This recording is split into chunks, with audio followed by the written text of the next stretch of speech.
All right, we're live. Uh, anyone want to summarize last session? We ran into, I'm blanking on his name. Zorchiklik. Yeah, that's right. All I remember is Chicklet, and I only remember that as feminist studies. So I always blank on. That's a perfect connection. That describes Zorchiklik right away. But we came into a room where Zorchiklik was doing something to someone who was like chained up to a rack, and he enchanted something so that we could get back to the Handsome Mansion. And we kind of milled about the Handsome Mansion for a while. Well, we went to the desert, or we were already in the desert. But we were already, that's true. We first, he sent us to the desert, which is where, somewhere near Mordain Keep or wherever Mordain is usually holed up. And we spent like a lot of time building a shelter. And then we realized we could just automatically go back to the Handsome Mansion rather than the desert. So we did that. So somewhere in the desert right now, there is this awesome shelter.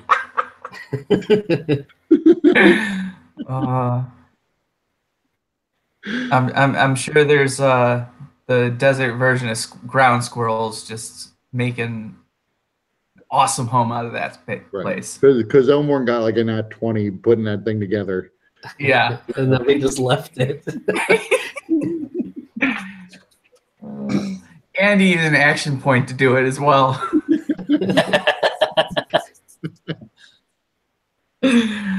All right, so you guys have been... There's a lot of catching up with the NPCs from Handsome Manor. The Sphinx Ghost and Charles. Yeah, Baba. Good old Baba.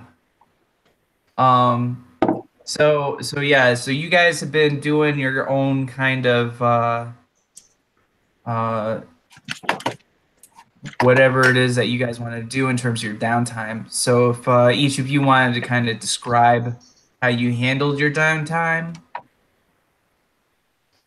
Well, as far as anyone would have seen, I definitely would have spent a day going to Ironside. I forget what the correct name of the town is, but because there's Iron Town and then some other place. So right in the canon, it's Iron Town and something side. Yeah. So they're just combined now. They're Ironside. I see. So I would have taken the 2 hours to go into Ironside and would have spent a fair bit of time talking with the alchemist there, whoever runs the largest of the alchemist shop, and buying a bunch of things. And then I would have come back. I've been given no information about how long we're going to be here. Just like a couple of days is my best guess. So I go into Colmar's room because he's not there, and I'm taking it over while he's gone. And I believe it's Ironhide is the transformer. Oh. Yes. It was actually a bit before my time, so I couldn't remember exactly.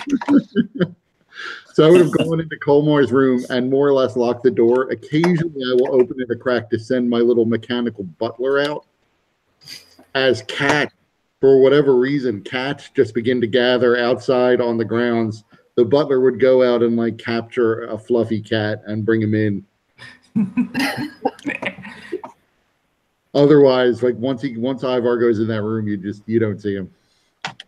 Yeah, you guys have all noticed that there's an alarming number of cats that have suddenly surrounded the Handsome Mansion, and so many cats, in fact, that and they're not even a little scared of the zombie bullet that you have patrolling the grounds. They're really intense on getting into the house. Okay. I actually sort of imagined some of them would have gotten in because the butler wouldn't be like super careful about closing the door. Those are not his orders. Right. I honestly imagine Tacitus bringing some in. Now hearing that, I'm like, oh yeah, totally. Yeah, it's like, does anybody watch It's Always Sunny in Philadelphia? I've seen it, but not regularly. Yeah, I don't watch it that often. Never mind then. No. Charlie just has a lot of feral cats that follows him around. Always howling out his window.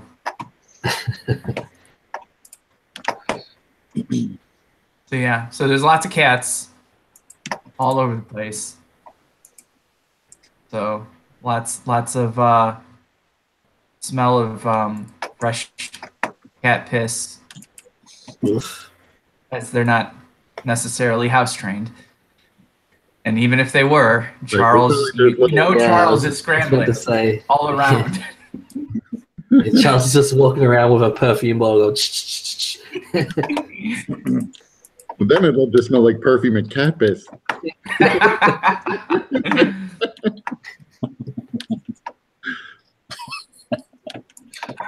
Yeah, those things don't mix. It virtually nothing covers up the smell of cat piss. Just mixes with it, whatever it is.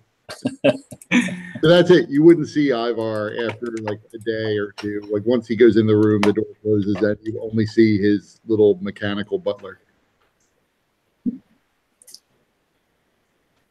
In terms of Elmorn goes out to McCormick's Folly and ransacks their well, he has a discussion with the quartermaster to gather a bunch of supplies. So he comes back with a lot of different supplies to assist with desert travel. So appropriate clothing, tent, a number of dry rations, along with several water skins.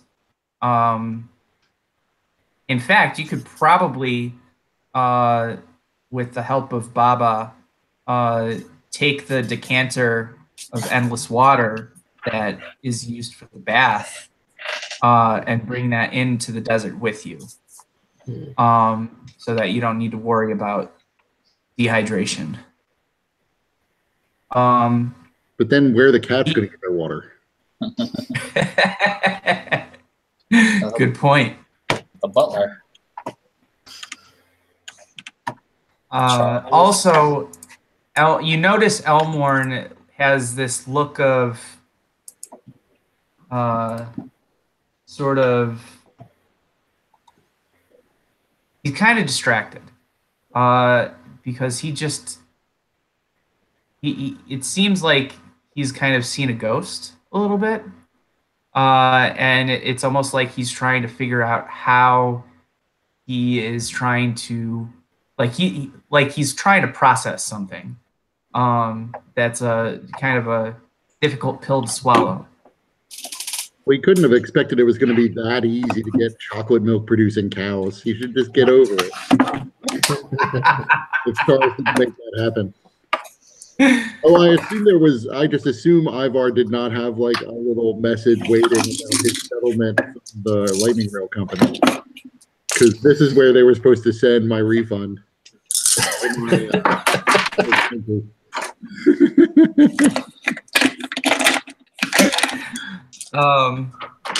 Yeah, you gather that it's probably still in the mail.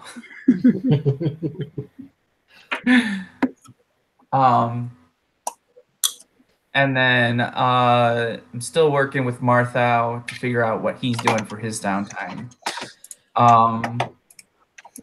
So Petrie and Tacitus, what is apparent from how you guys are spending your downtime?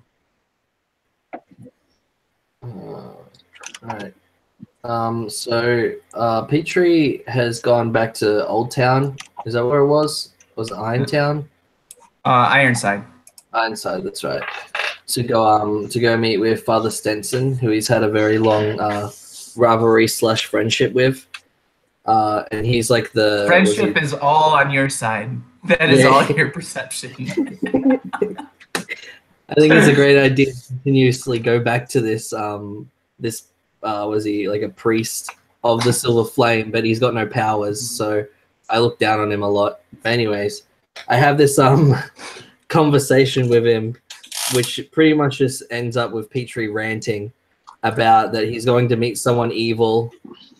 He's going to meet some Worgans. That Petrie's possibly evil, and that he needs some stuff to go kill Worgans and to possibly, maybe not so much, kill this Mordain the Fleshweaver who he's going to meet. But he never mentions his name. Anyways, I pretty much, yeah, and I guess the rest of the, other than speaking to the priest, who I'm guessing wouldn't know anything or help me with anything. Well, I really like the way that you put it, and I'm gonna go with that. That you're just going on and on and on, and he's just giving you the 1,000-yard stare. Yeah. The entire time. Because I've wrote two huge bodies of bloody text of just Petrie just ranting. But obviously nothing's happening. Anyways, I guess other than that, I said that I was going to be messing with Colmer's stuff, looking for something which might help with controlling dead things, or just something in general which would impress either Colmar or Mordain. So I know if I find something like that, well, first of all, everything, absolutely everything is covered in grease. Oh. And Colmar wouldn't have it any other way. Yeah.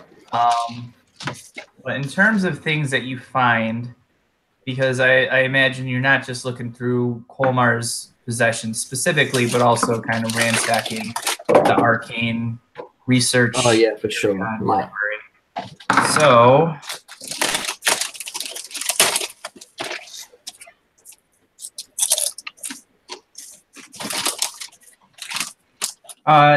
you do come across some kind of mask within Colmar's possession. It looks like a mask of, and you find it within some kind of box. And it looks like Colmar had taken the face off of a zombie, or at least you hope it's a zombie. It's a desiccated, rotted face of flesh made into a mask. But as when you go to touch it, it instantly sprouts spikes that pierce your hand and draw blood, which is then seeps into the mask, and you can hear it. You see even though the blood kind of travels to the mouth, and then you see it go. Oh. I guess with that knowledge, I'd start running around the house with the mask, just yelling, "What the hell's this?" So it's actually too painful for you to continue touching it, because it continues to draw blood as the longer that you touch it, and it continues to slurp it up. Are there any it is incredibly painful. Are there any greasy tongs around which I can carry it around with? I'm sure you can find something. Yeah. So I grab some greasy tongs, and I walk around the house with this creepy mask, asking, "What the hell do I do with it?" Your accent threw me off. I thought I heard tongues, like. I'm like, what? Tongues. Greasy tongue. I got it. The connection was made. It just took a moment.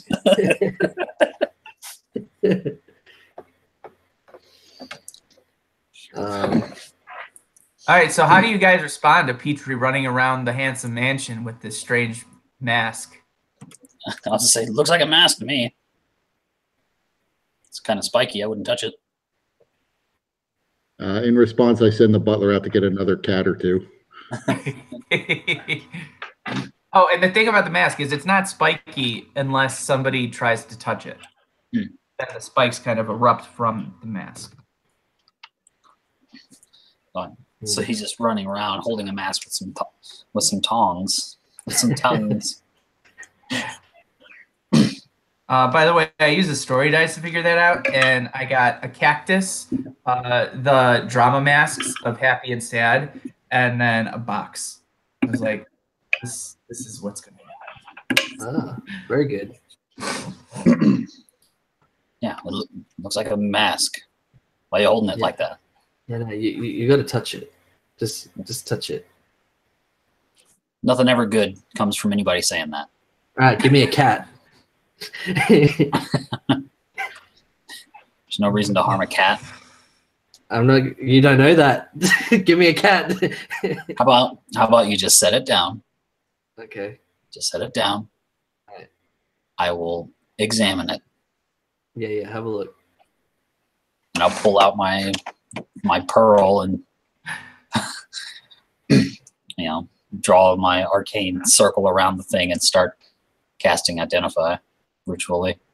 It's gonna take like 10 minutes. Go take a walk or something. All right, I'll go pet a cat. Don't eat it.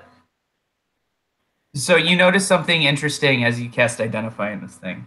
Mm-hmm. Although you don't know Colmar because you never met him personally, but based on the way people have described him, the magic brings up an arcane mark within the aura of the magic surrounding the mask that roughly translates into the essence of Colmar. And you can gather from your knowledge of how people have described him and from walking around and seeing some of his things that it is associated with him. But it's strange because he has somehow managed to lock the information of how the magic works to require a passcode if he's not within a certain area of the mask. So he's managed to protect the mask from divination magic. I'm gonna crack the code. Yeah, After it's I get done with my other interesting. stuff. It's definitely something innovative that you've never encountered. And as you see the magic, you can start to kind of get an idea of how he might have formulated it. So that you can almost get a sense of how you might be able to do something similar. You're not exactly sure of the process, but the basic theory is kind of sound, and it's definitely something that has, at least as far as you've heard, has never been attempted, or hasn't been done quite like that.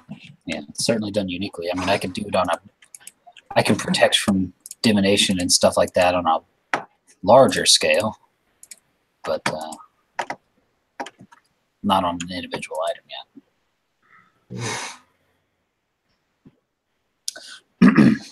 No, he's locked it up. What did you say happens whenever you try and touch it? You bleed a lot, and then That's it. You just bleed. you bleed. It bites you. It bites you. Yeah. That's not the impression I got. Give me see your it. hands. Touch it. Let me see your hands. Okay. All right. And they're covered in cat fur.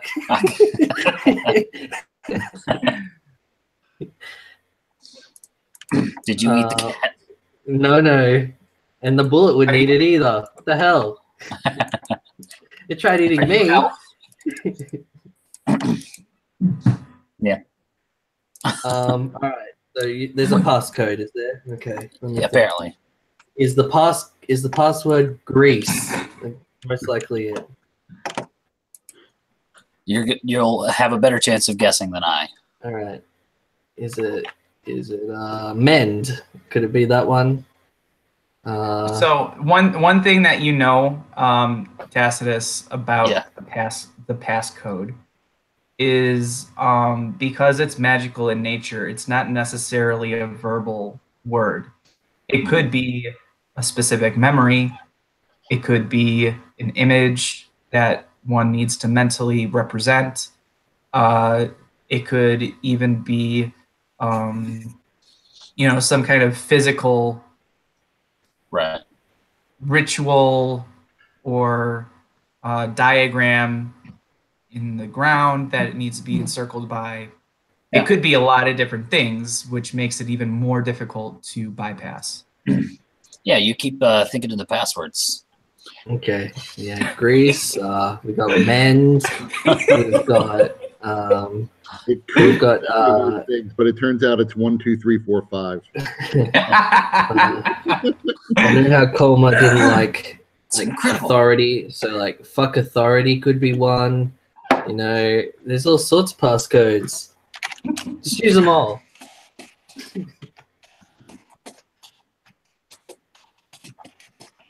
Anyways, I don't think this mask is useful unless we I don't know, feed it cats. So Well, you keep thinking.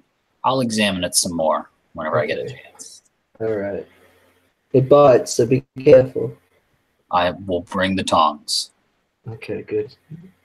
Not the tongues, the tongs, all right? Right. Because apparently it might eat the tongues. So.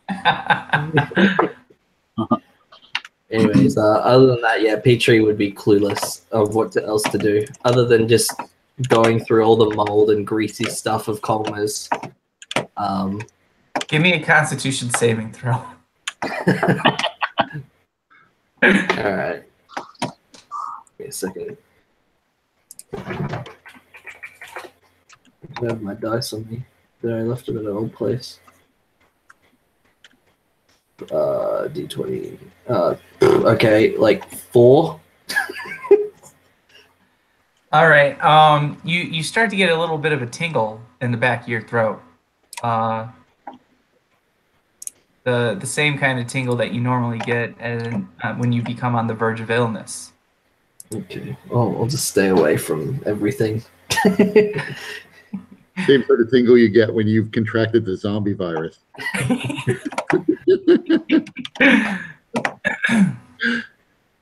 Oh man, we'll find out soon enough.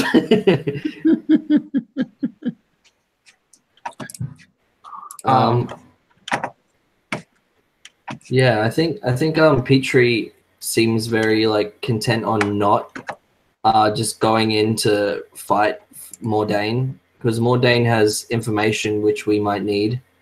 Though he is a psychopathic, like psychotic, like was he butcher? Like he's like a Frankenstein dude.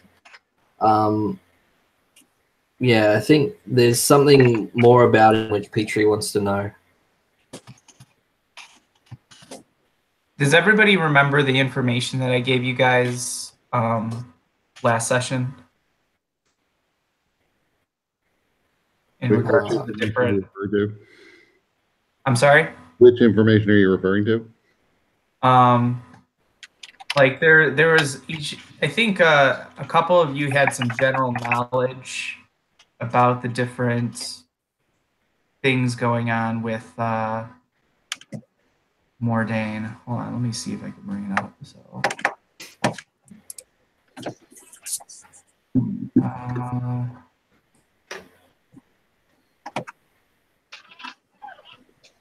So Brendan, he gave you some information. I'm going to forward that again to you. Oh, is that the Worgen stuff? I don't know what a Worgen is. Oh, the werewolf stuff. What was that thing called? What do we call it in Eberron? Lichens. Lichens, thank you. Yeah, that's what, when I kept on writing Worgens, I meant lichens, by the way.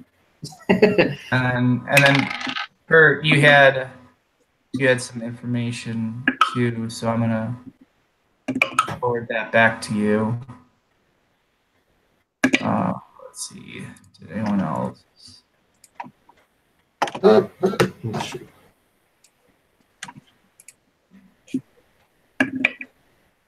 Last thing I have from Tony is that closest you know that the sphincter would open wide enough only with a single attack that deals enough damage. So you knew about the sphincter. Yeah. I told everybody hit it really hard. Yeah. Did anybody Punch it listen? in the butt. Nobody listened.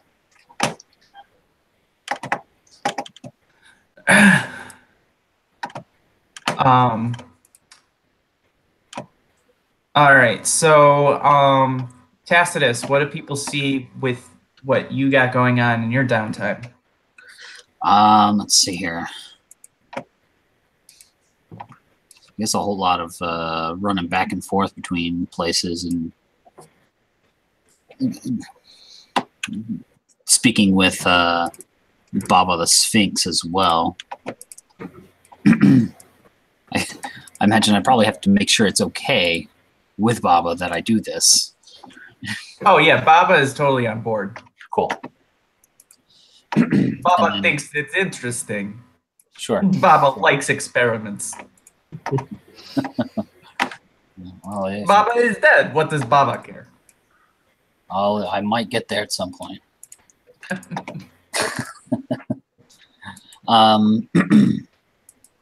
So let's see here. What is this? What's this about the dragon shard here? Oh, that you pulled it out of the mantle, the masonry of the mantle around the fireplace. Yeah. Okay, that's what it was. Charles was very unhappy with you. Yeah, I suppose I pull a dragon shard out of the fire, or out of the fireplace, and It's probably about the size of a $50. And I go through a long-winded ritual in order to basically sort of sync it with Baba and then infuse it within my armor so that it will actually allow me to very dangerously concentrate on 2 spells at once. But emergency situation sort of thing. Other than that, I went out and looked for other sort of useful spells that I can learn. Picked one that I can use immediately, and another, or 2 others that I have to wait to use. So. And then I helped with the mask, and then I don't know if I have time left still, but I would examine the mask for a little bit longer. See if I can discern its secrets and how it was crafted. It seems interesting. So a lot of the you do have time to examine it. A lot of the secrets are kind of hidden from you, but you can tell with very basic sort of ideas about the relevant schools of magic infused within the mask. It's definitely necromantic in nature primarily, with a bit of transmutation kind of in there as well. And then also there's the strong abjuration magic that is preventing the divination, but that's not necessarily inherent of the mask. That's an added layer of magic that has been placed on top of it by Colmar. Right. But you also can tell that the abjuration magic is not only, it's not a one-way protection. So it's not just protecting the mask from being discovered through divination. It also seems to be inhibiting the mask in some way.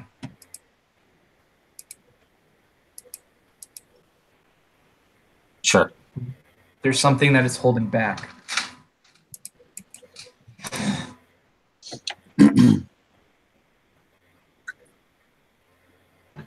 And Ivar comes out of his room at one point, staggering a bit, and his eyes all bloodshot. And there are just cats like all around the door. So he starts walking, and he's got like an aura of cats that are just sort of moving with him.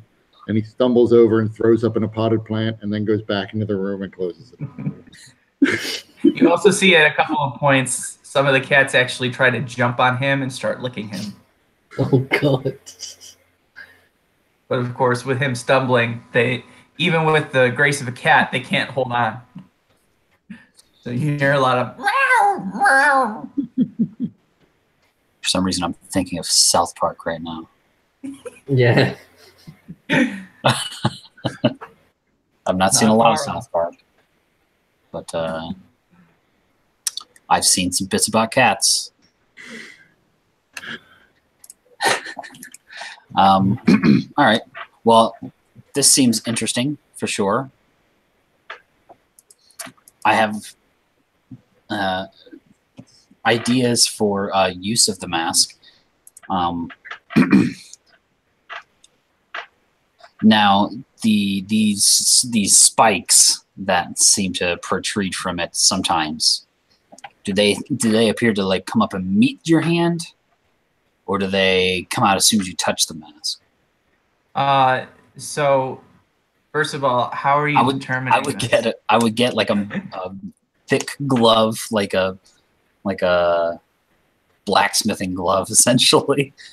You know, or like what the people who train falcons and shit, so their claws don't fucking dig in, just slowly so I can quickly move away, just to see at what point they come out, and if that also happens on the inside of the mask. So you try touching the mask with this protected glove, and there's no reaction. Oh, good. I like that. That's what I like to hear. Now, so there's no spikes or anything, as far as you can tell when you touch it with the gloved, protected hand. So I'm kind of picturing the mask from The Mask, Loki's mask. Not far off. Yes. So like it is like one-sided, just the face. Yeah, think a misc of Loki's mask from The Mask. But with some of the kind of features of the Necronomicon from Army of Darkness, the face. Sure. Wow. All right.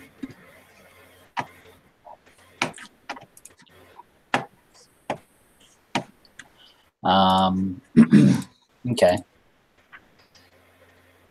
So I will attempt it then with a thinner glove.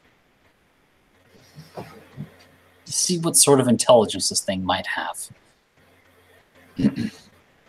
How thin of a glove? Like what kind of glove are we talking? Like a leather glove. Like a leather glove? Yeah, like from a leather armor or something like that. Just borrow somebody's glove from their leather outfit. No reaction. Okay, cool. You find a local gimp? Yeah, I guess. Oh, Freddy from Ironside. That old chum. Then, I have just imagined Martha would be like, I have dozens. Let me show you my closet. I mean, he's not here. I suppose I probably would ask him, but seeing as he's not, he's busy. So, okay. Then, once I will, the where the face might go, I'll take the glove off once and just try and get these spikes to come out. So you're touching it with your own skin now? Well, me see if I can protect myself somehow.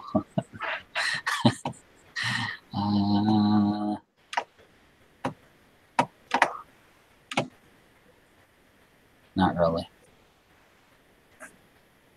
Unless I can doubt it. I doubt it. Well, what are you thinking? What's it? I don't think I can. I don't know if I can quite work this one. Could always use if you have a shield prepared, that and an action point. Yeah, I mean, that's what I always have shield prepared.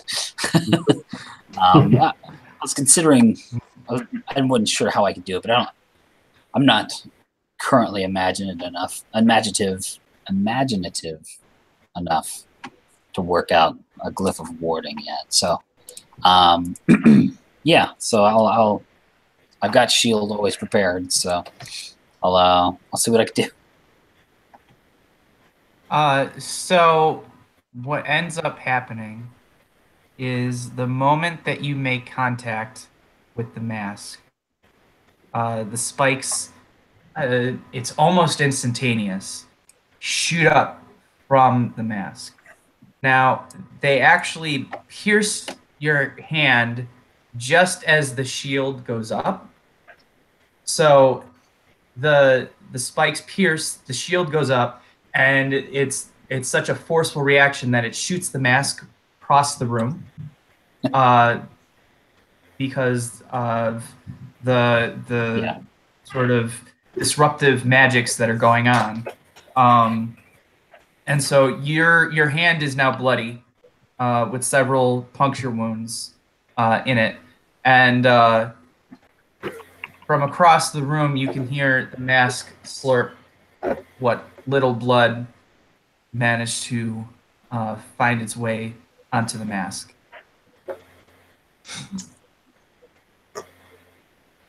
Carefully watch my hand.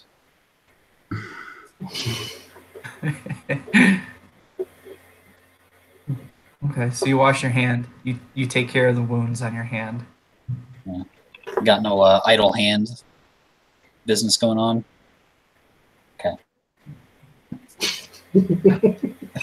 No, as far as you can tell, do you have medicine? The medicine check. Yeah, are you proficient in medicine? Yes, I am. Yeah. Remember, I was fucking field surgeon for a moment. So you do see that the wounds, while they are deep, they are still something that you can dress, and you don't need stitches necessarily. But you're gonna have some neat scars on your hand. But through your examination, you don't notice anything that you might expect from being touched by necromancy. So you don't see like the edges of flesh kind of rotting or decaying, and you don't notice that the wounds are necessarily lingering. The blood is clotting as normal. It's a normal kind of reaction, and although it's extremely painful, it's not necessarily unnaturally painful. So there's probably a moment where in the guest room that I'm staying in, you hear this, "Ow, son of a bitch!" That is exactly what you hear from Ivar's room too.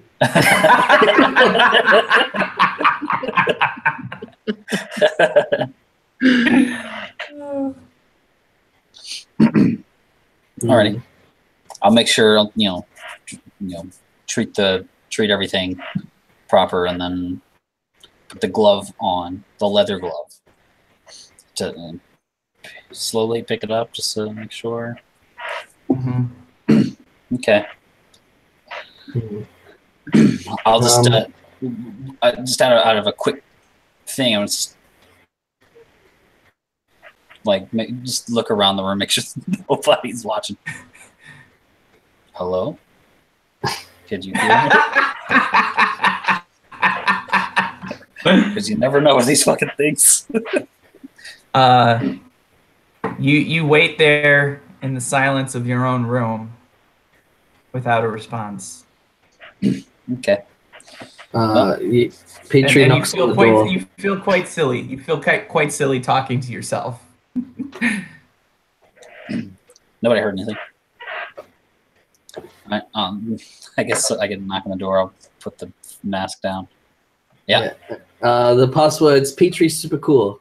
That's the one. Yeah. I'll look into it. Thank you. Yeah. Comma thought that I was super cool, so that could be it. Also, can I try something? I read something in a book a long time ago. What do you want to try? Give me just give me the mask. No cats, I promise. Okay. I pick it up with the gloved hand. Okay, so a while ago, I guess our very first big battle, I used Spare the Dying in a weird way. I'm wondering if I can use the Spare the Dying in another weird way. Okay. Let's hear what you're proposing. All right. So before I used Spare the Dying in so we were in this different dimension, and there are all these dead things in the ground. And my Spare the Dying magic, I used some action points, and it sort of settled all the dead things in the ground, so it wouldn't grab us into the dirt and shit. Yeah, that was in the battle. That was in the battle of Lake Dark. Yeah, we're fighting the giant there. Yeah, which helps delay some of the things from attacking the group. Yeah, so that the others could get a chance to get their strikes in. Yeah, so I was thinking about using it in a way which I could maybe use it in a similar fashion, but to try and get a reaction out of the thing without having to be in contact with it, I guess. Or maybe even trying to use the Spare the Dying magic to give it some sort of movement or life or. Okay, yeah. So the way that Spare the Dying works, magically speaking, which Petrie is aware of, is that through your connection to the Silver Flame, as far as this is your understanding of it, your connection from the Silver Flame gives you the ability to prevent a person's soul from moving on. Yeah. To wherever they're going next. And under the right circumstances, so long as the body is able to still contain that soul, it will allow the person some respite from death. Okay. So instead of so when you were using the Spare the Dying spell before, it was keeping the bodies of the people around you who are dying. It was keeping their souls in their bodies, thereby disrupting the negative energy and the necromantic energy trying to corrupt the bodies and take over them. So that's the reason that it was able to work before. Right. So based on the way that the magic of Spare the Dying works, how are you envisioning what is it specifically that you're attempting to do? What is the outcome that you're hoping for? And how are you thinking that you might achieve that through Spare the Dying? So with in reference to I guess containing the soul, stopping it from being necromantic, I'm thinking of just envisioning a way to hold it and maybe shake it around a little. You just want to hold the mask and shake it around a little? Yeah, well, that would be easy. I mean, you don't need Spare the Dying to hold the mask and shake it around a little. I mean, in a sense, in the magical way. Okay, but this thing doesn't have a soul, and as far as you can tell, you don't know if it ever had a soul. Right.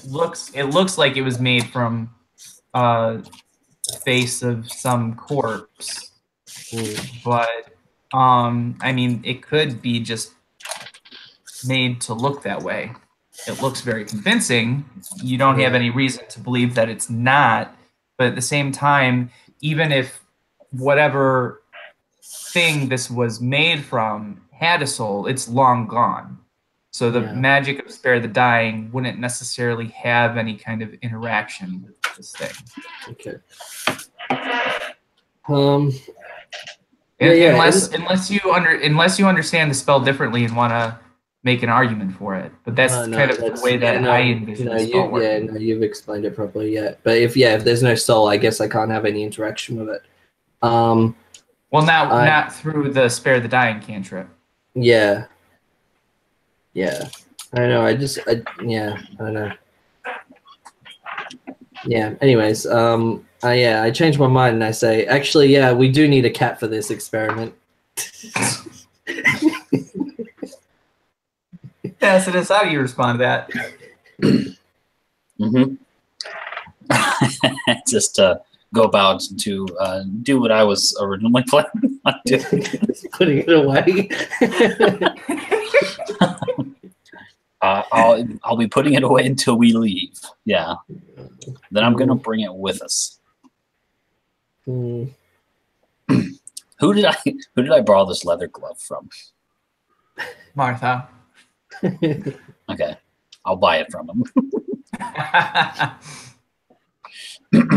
Currently using stealth, Ivar is hiding in the shadows near you guys, completely naked, hunting mice.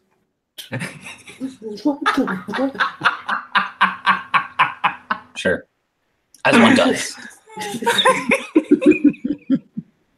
He thinks he's hiding in the shadows. He's just walked in, like pupils dilated, probably. That reminds me. Have you guys seen the episode of South Park where they are like pretending to be anime ninjas because they got those weapons? Yeah, I've seen that one. Yeah. Yeah, I remember that one. And Kenny gets a thing. Butters gets a thing in the eye. So, do you guys remember how it ends with Cartman just pretending like he's got the power of invisibility? He takes off his clothes and he just walks across the scene in front of everybody.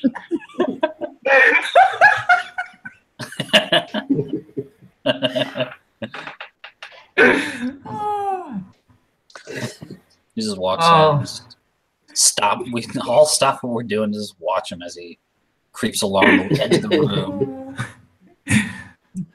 What you doing there, buddy? Oh, that's awesome. See, I would be aware that you can't see me, so you must be talking to someone else. I will. Is there another guest room in here?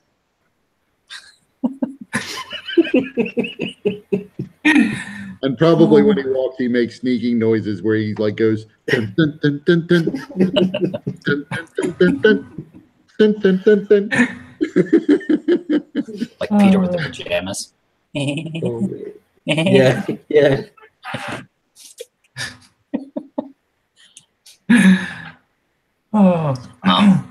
So essentially, So my yeah, plan, that's happening. Yeah, my plan, whenever it gets to that point, is I'm gonna take just a cloth length of just a small length, and I'll probably have to pay for the other glove too or whatever. I mean, my armor probably comes with some sort of gloves that I can use to handle this thing. I mean, you're wearing full plate, right? Yeah. So yeah, you have gauntlets. Yeah. My goal is to then essentially tie the mask to my belt in a way that I can grab it and rip it off of that tie. It doesn't like fall with walking, but I can just take a little bit of effort to rip it off and do with as I please. Okay.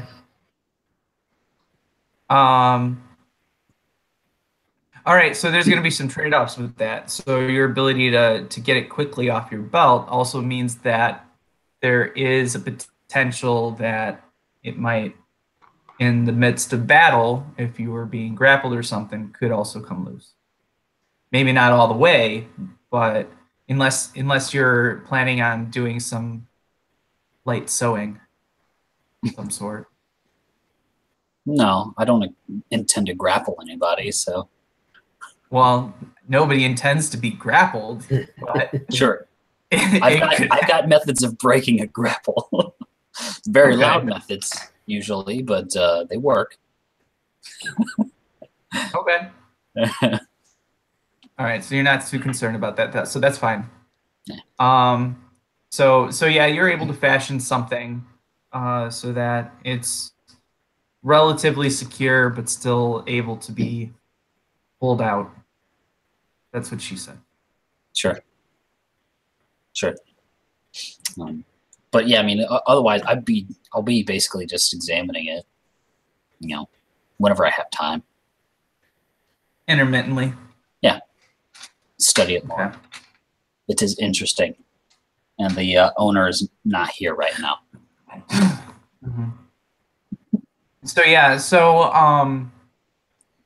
I guess one of the things that you guys should decide is if you even feel like it's necessary for you to go back to find Mordain.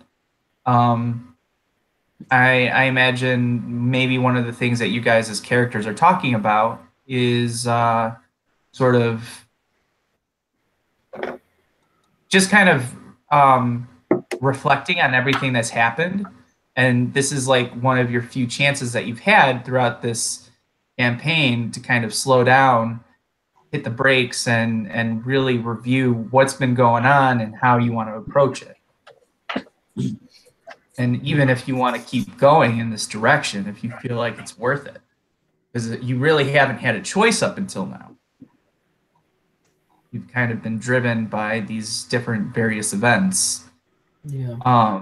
And so, I mean, that's also a potential change for your characters to kind of talk about how that feels, even to have this time where you can get a breather. So. Yeah, I think everything to Petrie just seems so relevant to him, but he understands that the people around him don't have the same sort of relationship with with Fenris as everyone else did.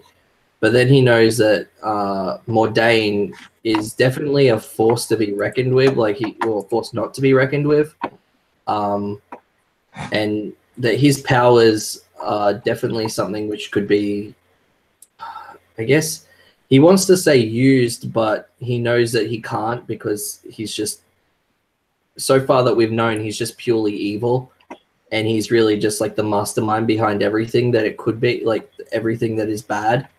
But Petrie doesn't, I don't think he can see the link yet, and maybe he wants to find out what that is.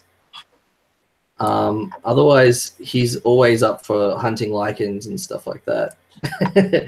And that's some information which has come across him recently. So,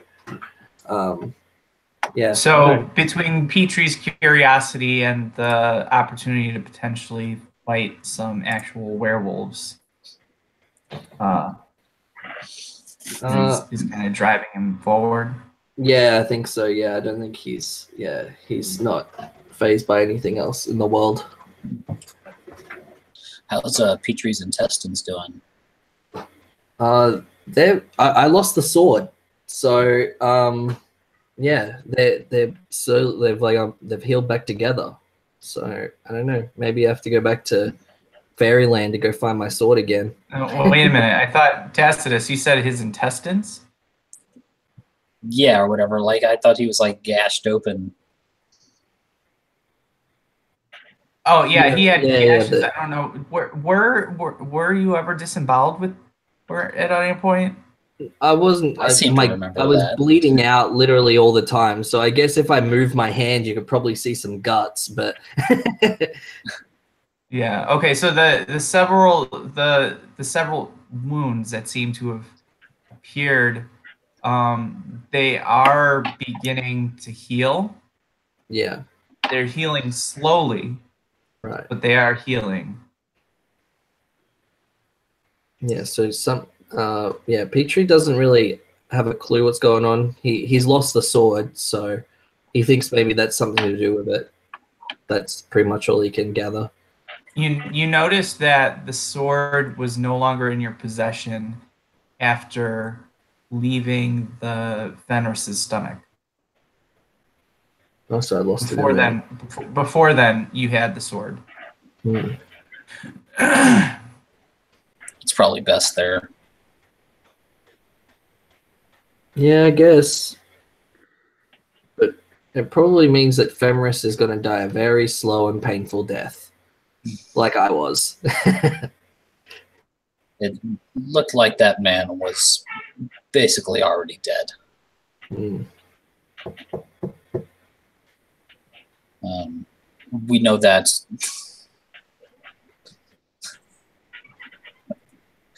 We know that his asshole's never going to heal up, but You guys literally tore him a new one.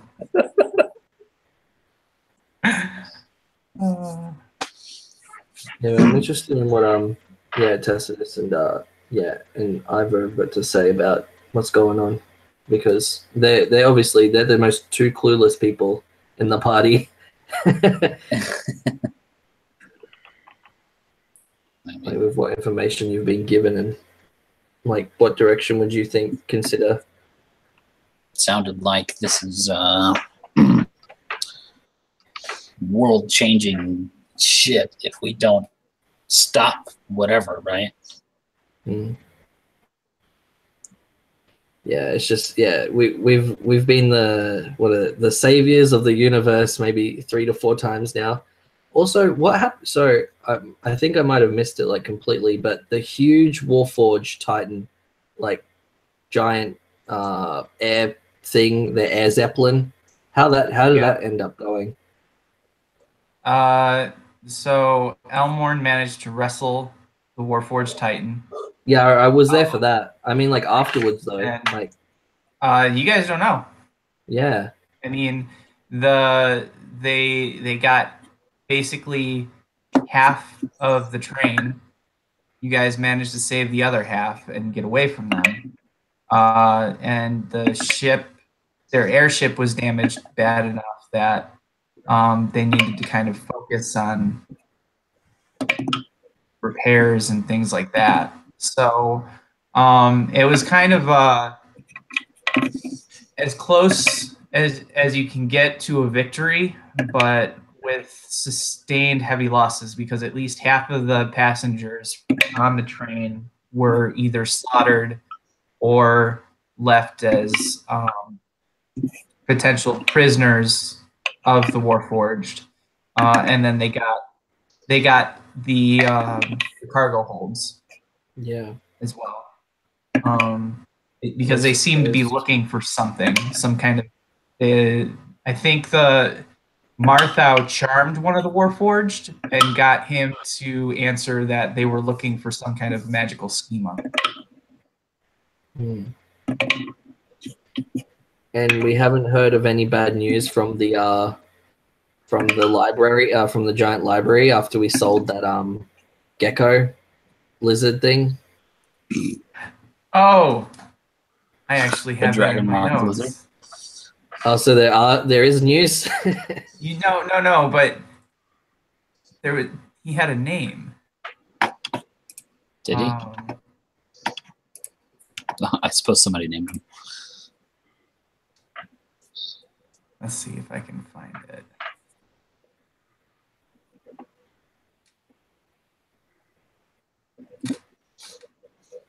Garrett. Garrett. It was a green iguana with some kind of dragon mark or glyph in its skin. Seemed to be a natural type of birthmark, not a tattoo or anything like that. Hmm. Yeah, we sold that thing. we got half the money up front. We're not getting the other half. I can promise that. Yeah.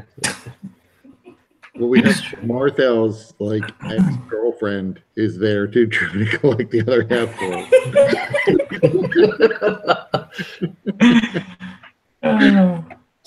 us. She'll know. I don't know if any relationship with Martha could be considered a girlfriend.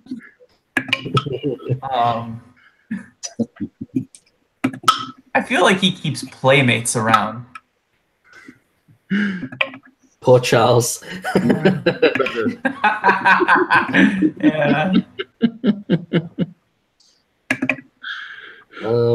That's what he's really missing here. He needs like a grotto and more playmates.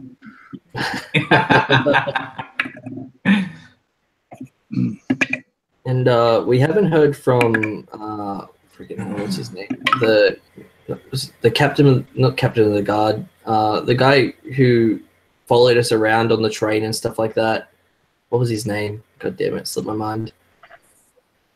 Oh, it's what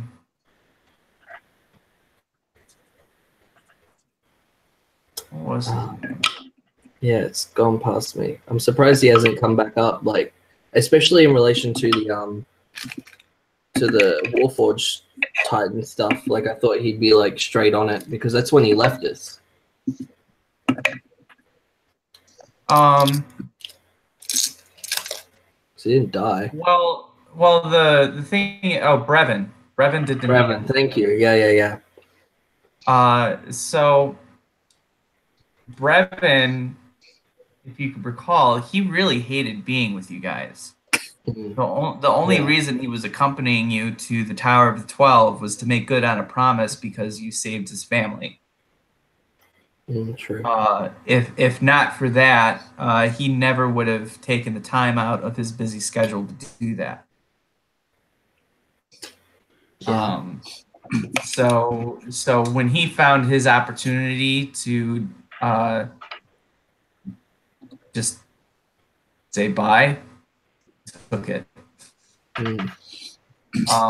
He likely is investigating this situation with the Warforged Titan and the attack on the train, but he's not necessarily looking to include you guys on that investigation. Fair enough. I mean, you could always decide you just want to go interrupt it if you want, though. So you suddenly hear Charles scream, and then you hear a thud, and then you hear Ivar groaning.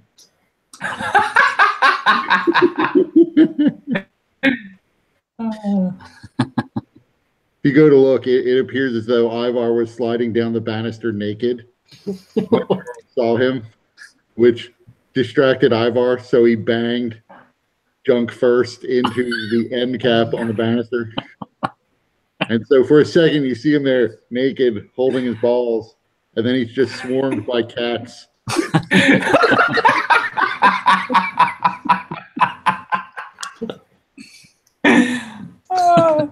So Tacitus and Petrie, how do you guys respond to this? Charles is just in dumbfounded amazement, and I think he at one point tries to probably help Ivar get back to his room. How does Ivar respond to that? Probably with, "Attack him, my minions!" And then when they don't, he would actually allow him to be led back to his room. Okay.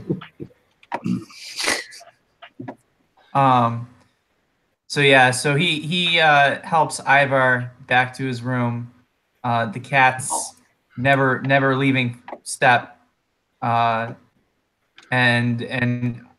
Charles frequently accidentally stepping on one of the cats as they dart under his feet to try and get the sweet licks on Ivar. Right there in the banister. Is there like a bullseye lantern around, perhaps? You could find one. Okay, good. Candlelight's gonna be too too dim. So I'm like find a rock and cast light on it and put it inside, and then like close the little shutter up to where it's just a pinhole essentially, making like a like the old school equivalent of a laser pointer. See if I can get the attention of these cats.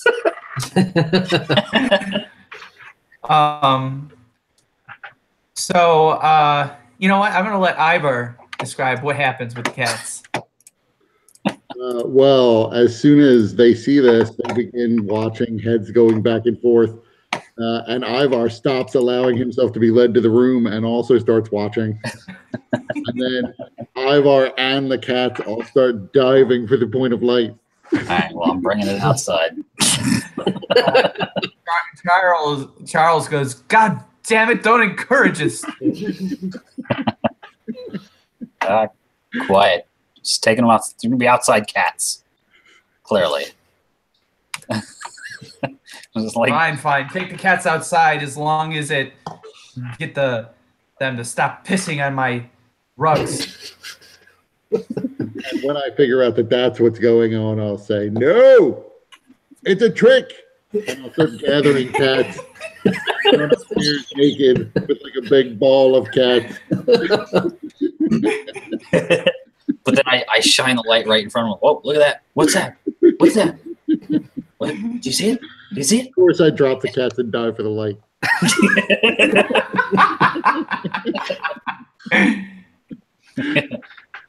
We're not going outside now. Not going outside.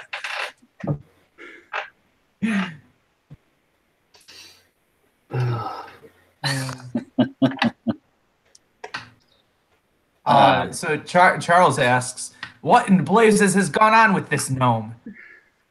He seems to have lost his damn mind. Clearly, he's imbibed something.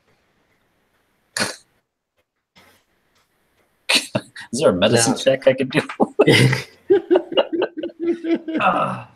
If Ivar holds still long enough for you to do a check. Yeah, that's not going to happen easy.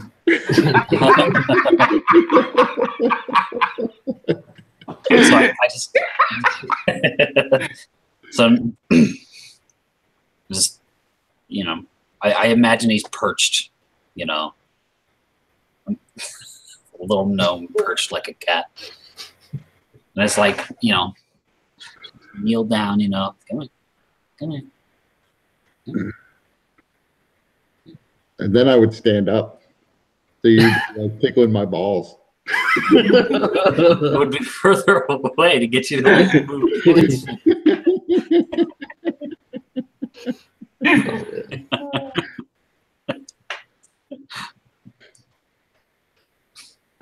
So I'm not trained in. Hide.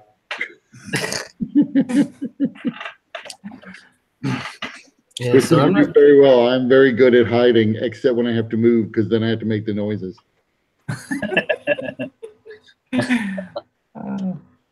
Listen, just give him a little bit. He'll probably sleep for like 20 hours a day, so it's only short term. Short term? You call this short term? He's been like this for a week. Yeah, and he's been mostly in his room, not harming anything but what's in there. Just don't look at his whatever bedposts. And sure, they're quite scratched up, but. And I'm going to tell my butler to go around opening windows on the ground floor. You better follow that one. Stop that from happening. Yeah. Charles immediately goes, no more cats, and goes shutting the windows as soon as the servant opens them. So I'm not trained in exorcism, but I might know who is. And then he just thinks of Father Stenson and how he would love this area.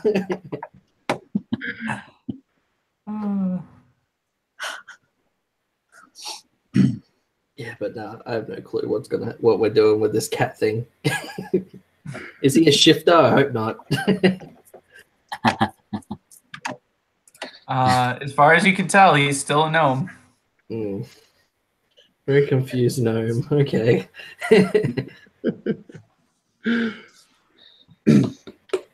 Now, the Warforged were created by my old country, right? Well, not directly your country. They were created by House Cannith. Okay. House Cannith's headquarters was located in Sire. Okay. And the Warforged were probably most heavily used by Sire, because Sire, unlike the other nations, because like Ondair was a magical powerhouse, Karnath had very hardy soldiers with bolstered by necromancy. Breland had a lot of tenacity and innovation in terms of their fighting.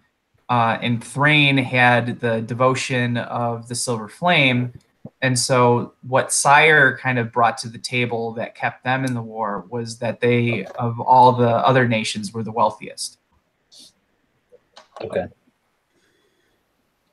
I wasn't 100% certain on the lore behind that there, and if there was any sort of if there would have been any significance to there being all these Warforged being used for this purpose, but it wasn't a trade secret or anything. No, no. Warforged were pretty common, and every one of the nations engaging in the last war had at some point had at least one contingent of Warforged that they used. Okay. Yeah, the fact that you saw so many, well, you weren't on the train, right? Okay. But everybody else knows that the fact that there were so many present, and it seemed like there was no leader outside of Warforged, that either they're acting under the orders of somebody who's managed to gather a large force of Warforged, or the Warforged are actually working together. At least this group of Warforged are working together for some kind of common purpose. And then Ivar, you're in a drunken stupor, but you have a little bit of information on this. So I'm going to send it to you.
All right. I sent you, Kurt, some information that you would be aware of.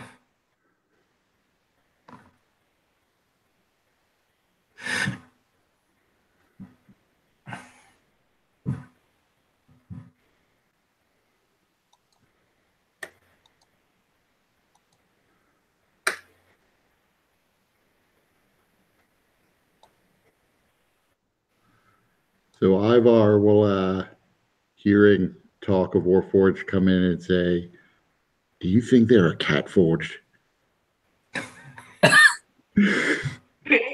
Still naked. No? Okay. And then he goes back up into Colmar's room. Coming down. He needs another hit.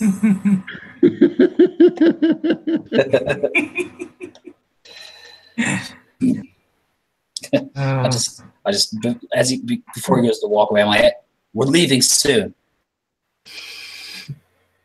How soon is soon? Soon.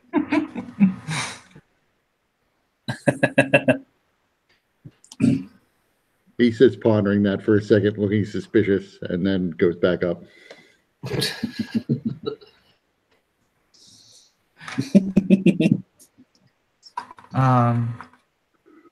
So what are Tacitus's thoughts about the whole Mordain Flesh Weaver and all of that going on? Tacitus doesn't know what the hell's going on. But well, if the world is in danger, if nobody else is doing anything about it, then might as well be him. Mm-hmm.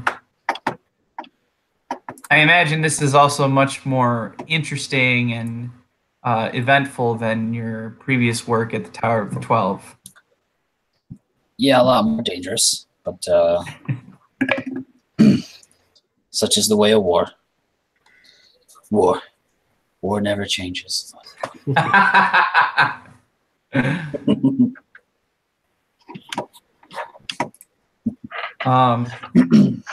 So I mean, he'll at the moment he'll follow what others think is the best course until he gets a better grasp on what's going on. Mm-hmm. He is very new to the whole thing, really.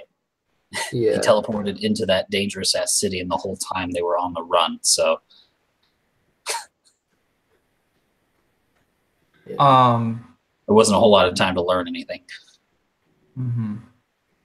So one thing that in your travel to Ironside, you get to learn a little bit more about McCormick's Folly, and that actually McCormick, who founded the guild, the Adventuring Guild, has officially retired due to the injuries sustained in a bombing at the guild hall. And he actually bequeathed the guild leadership over to Marthau, Petrie, and Elmorn.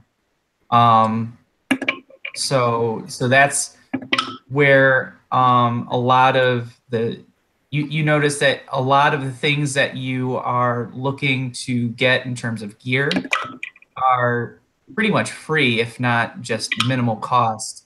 And the spells that you were able to obtain through the Arcane Researcher of McCormick's Folly, those prices were heavily discounted because of your partnership with the leaders of the guild. This McCormick guy must have taken a serious blow to the head if he gave it to these guys. Yeah, he lost some limbs. Well, then that's where you start hearing about the stories of these guys and realizing, wait, are these the same dudes? Well, I immediately started thinking that, like, because I heard that they saved a bunch of people on that train. I'm like, oh well, I mean, these are good people. I'll go with them. I'll help them out. I got something to offer. And then, but then you find out that Fort Deep Dark disappeared into the ground, claiming the town around it, and through the efforts of the people that you're with, they actually managed to save a good portion of those people and deal with the threat that had caused it to sink into the earth. I'm sensing a trend. It's only And a portion then- of the and people then- they manage to save. Well, nobody's perfect. But then you also find out that they also managed to stop a all-out revolt from these cultists of the Blood of Vol, who had planned to open a gateway to Dolur, which is the realm of the dead. And over Lake Dark, there was this whole event where it was almost like full-on battle, where the people that you're with managed to actually stop some godlike creature from entering into Karnath. And you're hearing these stories, and you're like, these guys. I'll just start asking them No. then. I mean, do you mean these guys? Do you know how they got there? It says a lot. Which is they just walk in there and like, oh, there's fighting. Let's kill stuff.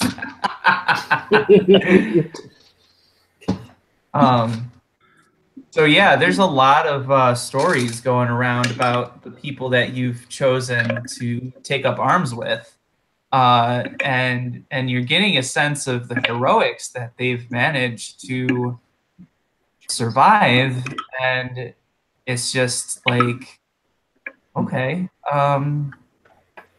guess you can't be a hero without quirks. Got it. Even heroes are people. I go, yeah. When I go back, I go to Ivar. I'm like, what are you taking? I'll try some.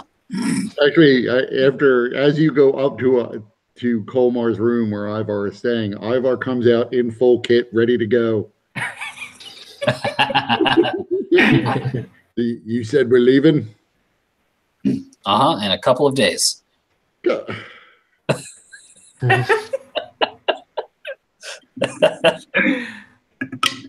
He just starts taking off all his clothes right there in the hallway.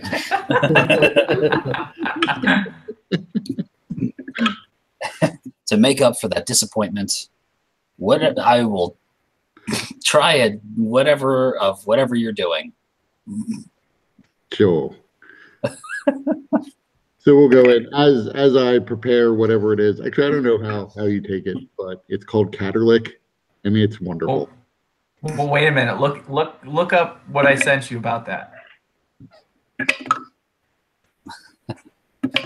Is it only for gnome physiology?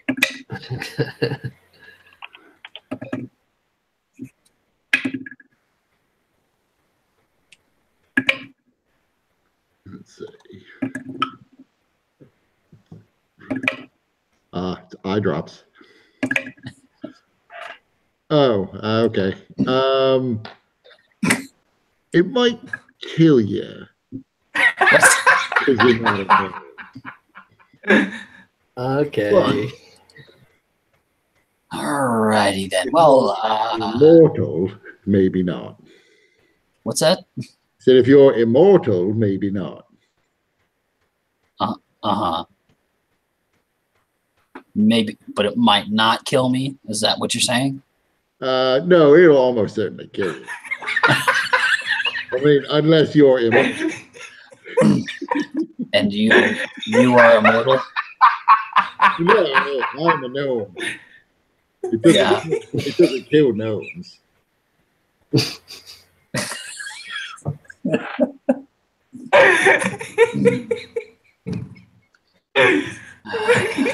I mean, it might not kill you.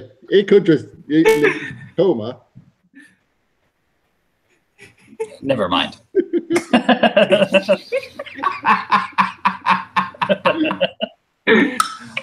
I'll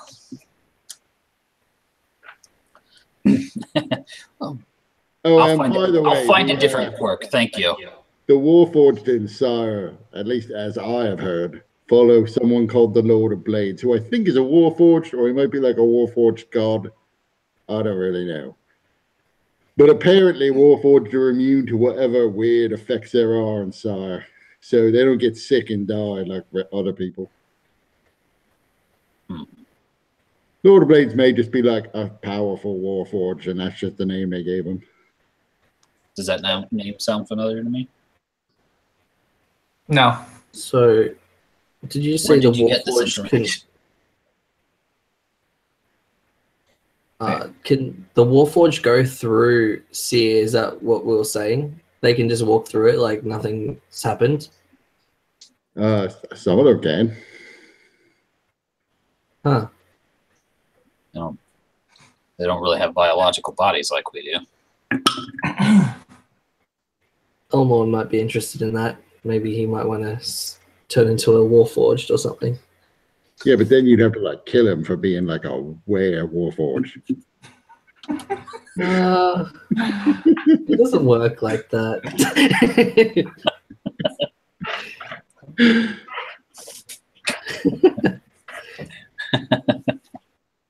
Where did you learn this information? Gnomes have been poking around Sar for years. Around, but inside.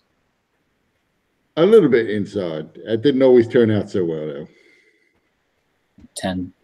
Doesn't tend to. Alrighty then.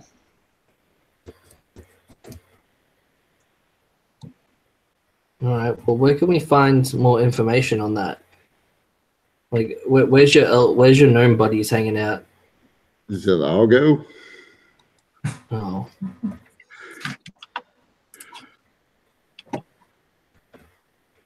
Do you know anyone of importance in that field of study? No, not directly. But gnomes collect information. It's what we do. Yeah. So I'm sure if you found the right person in Zalago, there's probably somebody who knows a lot more. Of course, if we captured and could make one of the Warforged talk like we did on the train, he probably knows a lot more too. Well, a name is all I need. With a little, it'll take a while, but I'm working on something. I can gather some information about it at least. I mean, at this point, probably Brevin would even know more because he has to be looking for wherever the hideout of those Warforged who attacked the train might be. And my guess is they're hiding somewhere in the Mournland and came out and struck from there. Where was the train attack at? It was west of here.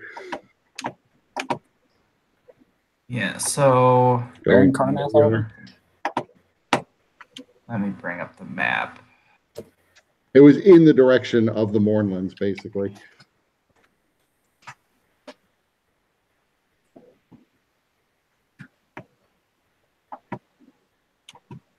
All right, Carnath. So it was on. So you guys were in Volyar, heading to. We were headed towards Volyar because there's no lightning rail to Vedekar. No, there. No, you were on the train. Right. There's no lightning rail to Vedekar. Right. So you were on your way from towards Volyar. Yeah, so you were on the way towards Volyar. And Volyar it's not exactly close, but it's also not far from the border of the Mournland.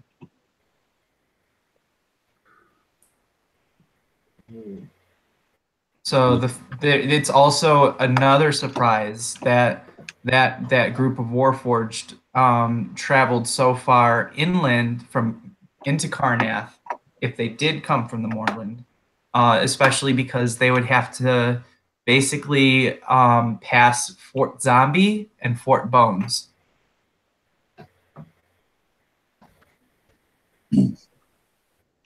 What's that? Took that peninsula area. They've also got a Zeppelin, so they could just be like, bye. just go around anywhere.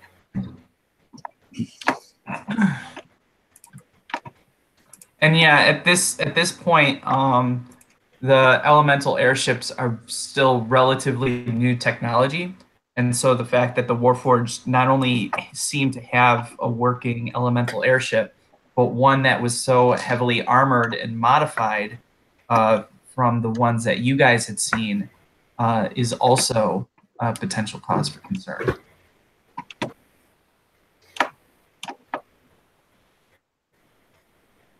Hmm. I feel like we should pull those Warforged in though. They're a little crazy. And then, how is the person we were looking for related to all this? Is he? So Mordain Fleshweaver. So there was a vision. I don't remember if everybody in the group at the time had the vision, or if it was just Marthau. But there was a vision of Mordain, and he basically in the vision said that he knows about the Delkir, which is the angel face creature that you guys have been searching for, and that he basically said to come and find him, and he will tell you more about these creatures and how you could potentially defeat them. Yeah, that was just Martha who had that vision. Yeah, no, I don't remember having that one. I remember having one where we were like, he was like taunting us pretty much to come and find him, but that was ages ago. It was in like a dream or something.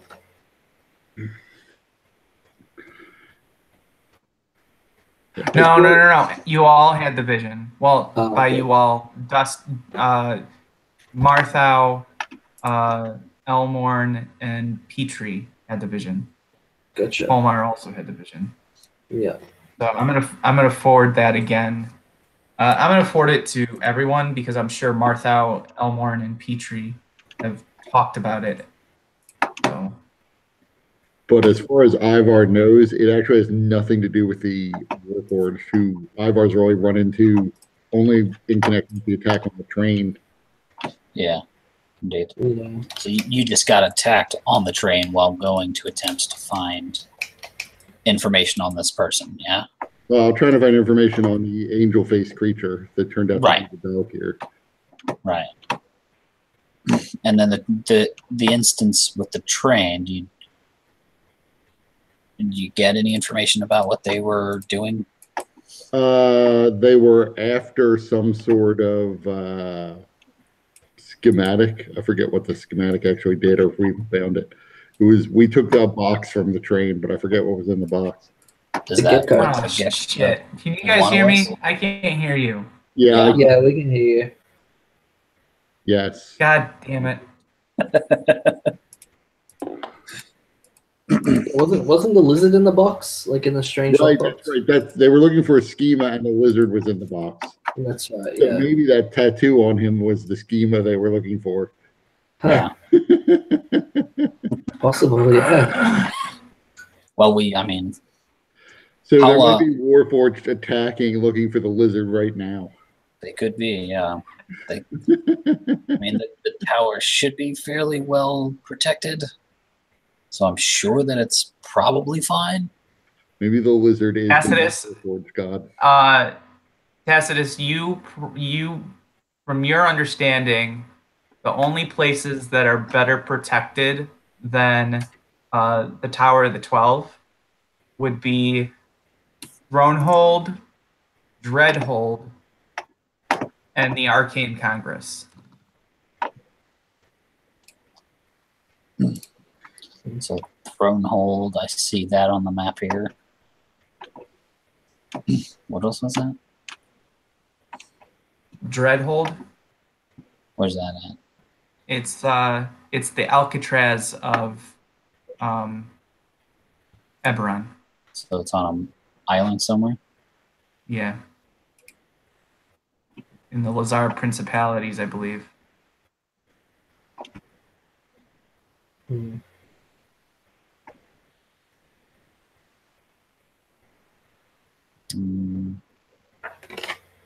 I don't see a Dreadhold here, but It might not even be on the map. yeah, not on this map anyway. Okay, and then some arcane something. Is The that on here? arcane kind on there.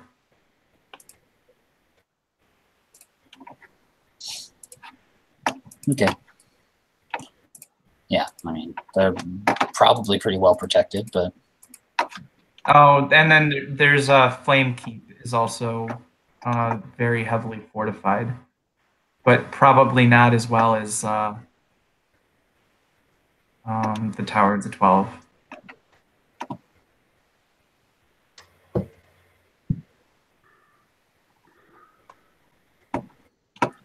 So if the schema was on the lizard, it's pretty well protected unless they resell the lizard. Well, we didn't leave the lizard at the Tower of the 12. We left it with what's his face, the Dragon Mark house. House No. Vidalis. but that was at the tower. Of the vets. Yeah, you left it with Durkan de Vidalis. I was near the tower. Wasn't at the tower. Yeah, it was. Oh, I thought they were outside the tower. No, it was. So the Tower of the 12, the way that it's made up is, it's one big tower with a number of other floating towers kind of orbiting around it somewhat, and so which is why you need the teleportation magic to go back and forth between a number of the places within the tower, and so. The House Vidalis has an enclave within the Tower of the 12, just as all Dragon Marked houses do. Since it's primarily was established by the Dragon Marked houses as a place for magical research and the furtherment of their individual trades based on the abilities of their Dragon Marks.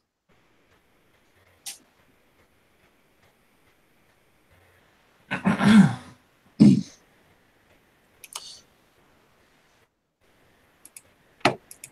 mean, it might be worth sending a message to them, letting them know. I mean, did we let them know that? Yeah, I'll be happy to send them a message as soon as they send us the rest of our money. Well, don't expect that. We were lucky to get what we got. Dreadhold, by the way, is on that map. Is it? It's just not marked as a city. It's marked as an island. So if you go to like the Lazar Principalities and find yeah, okay. Far, it's an island right north of Cape Far. Yeah. Oh yeah, there it is. That tiny little island, barely separated. Yeah. Yeah, but Dreadhold is no joke. It may be the most secure place outside of maybe. So in the Moor holds, the Dwarven House Kundarark, they are basically like the bankers of Eberron. Their vaults, containing the vast quantities of gold and things, may be the only place more secure than Dreadhold. And of course, our friend Mordain Fleshweaver managed to skedaddle before he got to Dreadhold, because he was on his way there. I think Mordain would have a bit of knowledge on the Warforged, but yeah, not as much as I'm guessing the gnomes and stuff like that. Well, that was probably a slightly separate encounter. But Maybe we should send for Brevin and have Brevin come here while we go and meet with Mordain. just have him wait. Well, I mean, we can come back here whenever we want, right? Provided these medallions hit dawn. Which I'm working on that too, by the way.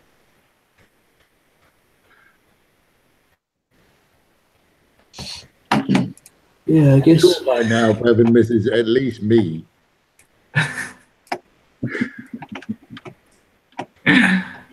Oh, by the way, if you see Brevin, don't tell him about the catalytic. It's highly illegal. I can see why. I have to say, of all the things that I've created for this game, I think Caterlick is my favorite.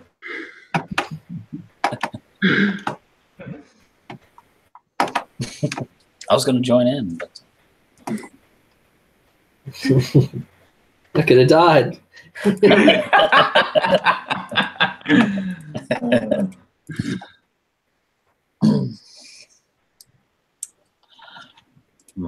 well, I mean, it might still be worth it. I'll bet you anything that that Petrie or somebody can bring you back if you happen to die.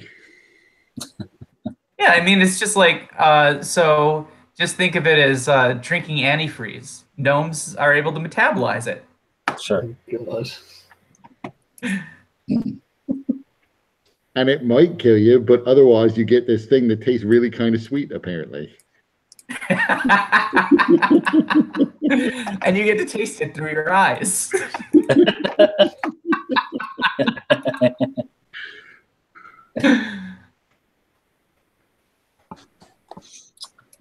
Yeah, no thanks. And at the very least, we then get to test whether or not the mask does anything to a corpse.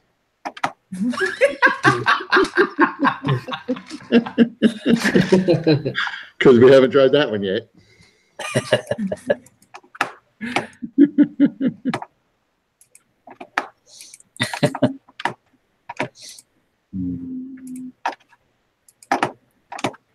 Like I said, no thanks. I'll just keep it right here. Weren't there like regular zombies around? Or is it just the bullet at this point? It's just the bullet.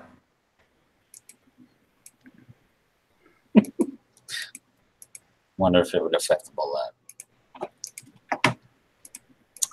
I mean, there's only one way to find out. Indeed. Mystery for another day, I think. Yeah, Petrie was no part of that. Well, Petrie remembers how he nearly died from the bullet the first time and ran off like a little bitch. And now it sits in the front yard staring at him. Which is also the reason why he came back with the final sword, which just gave him no end of grief. Yeah. But it's like all the more reason to put a little mask on the bullet so that when it stares at you, it looks like a bullet. I'm sure the mask will fit over one of its eyes. It's like on the end of its nose.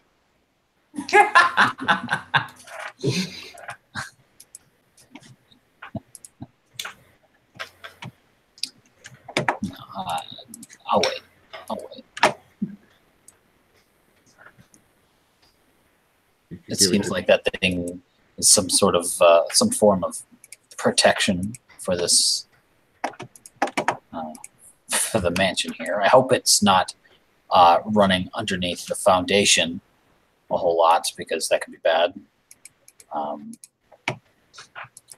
would rather not have the whole place collapse in on me while I'm sleeping. Well, from what you can see, the bullet doesn't really travel underground. It seems to just kind of lumber around over land.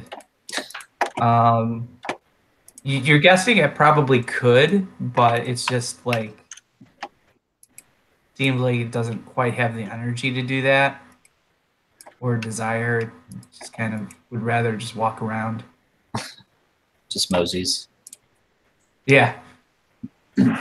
Or that's what it wants you to think while it waits for you to let your guard down. It does. You do notice if you watch it long enough, like there are things like prairie dogs around. It does try to stomp on them whenever it sees them. And basically any kind of wildlife it sees, it tries to kill. Except for the cats. Except for the cats. No, it definitely tries to kill the cats and has killed 100 cats, but cats are just coming in such mass, they can't deal with them all. Oh God. Oh no, Butler, open windows. Can I start?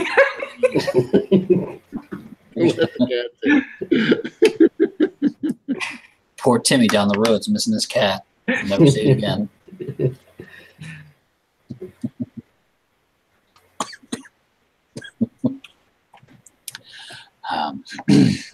Yeah, I don't know. It seems like going to search for this guy out in the goddamn desert is the best bet we have at the moment. Yeah.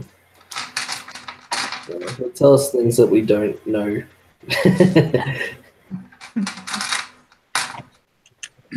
Oh, hey, look, more Dane's Hall. It's right there on the map. It is right there. Wait, is it really? Yeah. Yeah, Mordane's Hall is on the map. Right there on the. I want to go there. Why would they I put wanna it there? Why would they put it there on the map? Clearly, that's where it's at. It's busy. That's- I thought that's where we were headed the whole time because it said right there on the map, Mordane's Hall. It's on the world map. We know where it's at. We just haven't discovered it yet, so we can't fast travel. There you go. Yes. Huh. I didn't know it was that close to Kazakh Draw. Interesting. I'm surprised it doesn't say Lord of Blades is here with like an arrow. Oh yeah.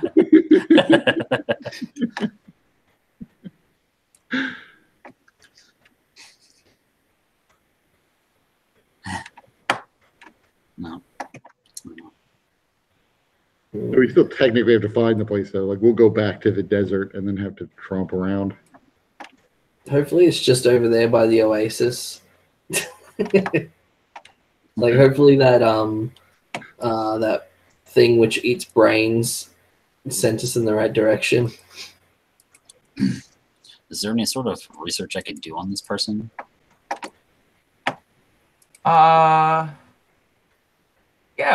I mean, there is a House Civis post office where you can utilize their whisper stones to communicate with your contacts back at the Tower of the 12, and they might be able to send you some documents regarding Mordain. Yeah. It seems like it could be helpful.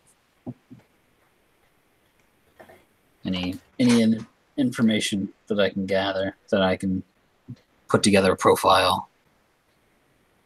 Get the All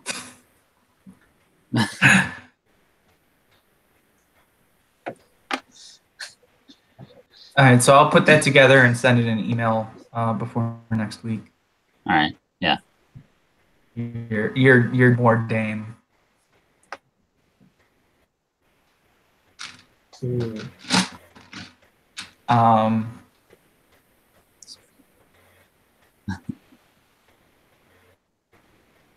So I think we're coming close to wrapping up for tonight.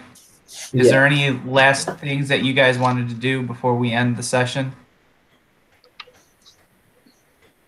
No, I'm good. Yeah, I think I've covered what I wanted to talk about. Is there a brothel? If anyone would know about it, it's Martha. Sure. That would be my last quest to seek one out. Ironside is a town of it really is kind of an industrial town of hard workers and hard drinkers, um, especially because there's the guild hall, the Adventurers Guild, and then there's also the mining operation, which has been taken over by other prospectors for Tacitus and Ivar. The issue with the blood of Vol cultists is that they were harvesting large number of dragon shards that they had found a rich vein to mine them, and so there was they were kind of helping the local economy kind of boom, but obviously they're no longer around, so others have kind of taken up that slack. So Ironside is basically a mining town with an adventurers guild. So there's definitely a brothel in there somewhere, probably a casino of some sort.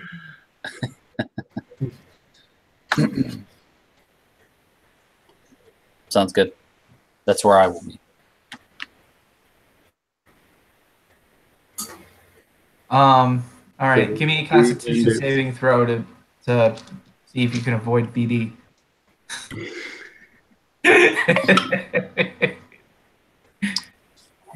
Nope. I guess we're getting to the NL action point. That's a little bit better.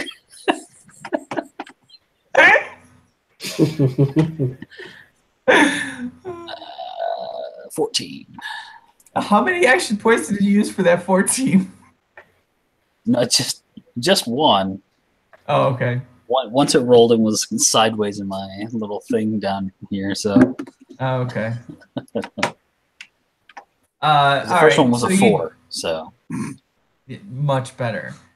So you managed to just squeak by. Yeah.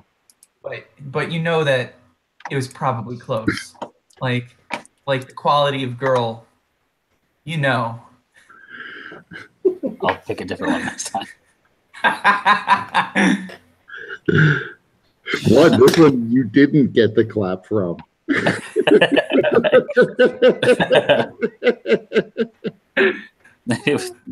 She wasn't flared up to this time.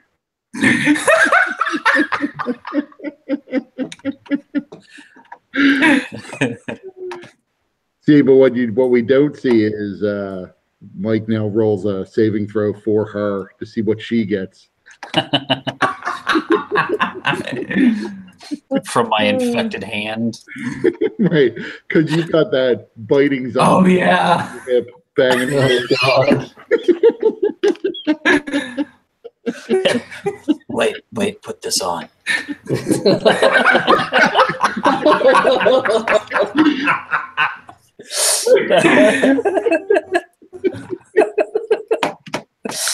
I would not actually do that. Just want to clarify.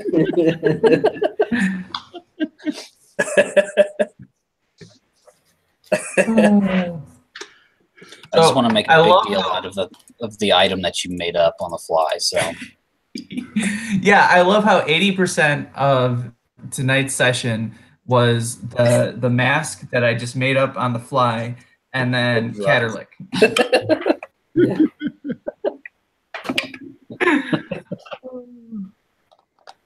Awesome.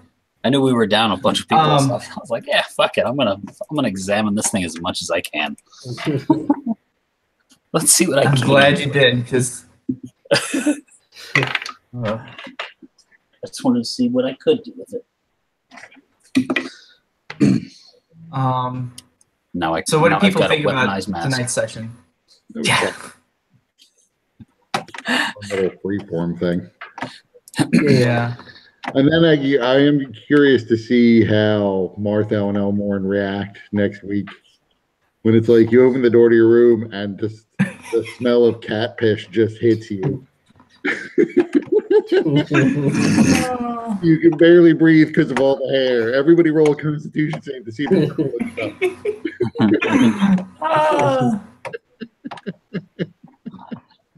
We get to find out who's allergic to cats. I Cat hair all over your armor.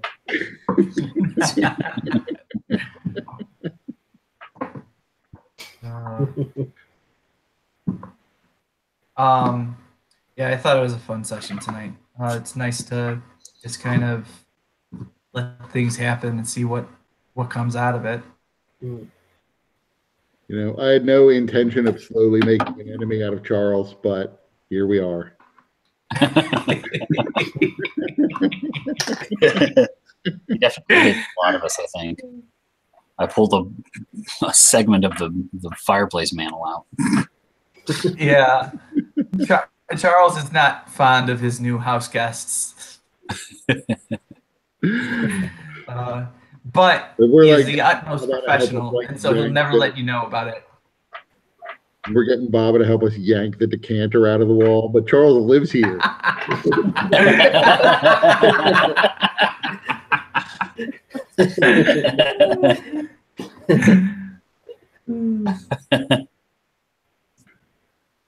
I'm sure it'll be fine.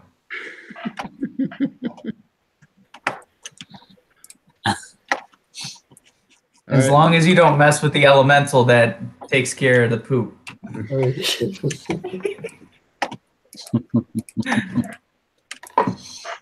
I think we can leave the angry elemental.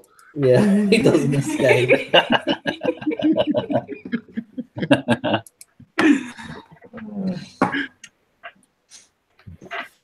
All right, guys. Is everyone good for next week? Yeah, I think so. Should be. I do have an essay due that day, so I might have to sit out, but I'm not sure. We'll see. I should be fine to go in, and I should be still good to play. So. All right. That's when you just do it early. Yeah, I'm the king of procrastination. Or take the F. Yeah. Let's assess what's really important here. And remind your teacher, we're studying hedonism, right? I had to Yeah. True. I've got several episodes for you to watch. Yeah. I documented the experience. I just let them go, and I just went away for a few weeks, and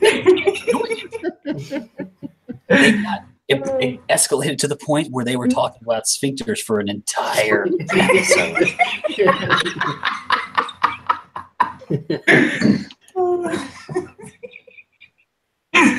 I love this game so much. All right, everyone. Thesis. All right. See you next week. Take care. But Yeah.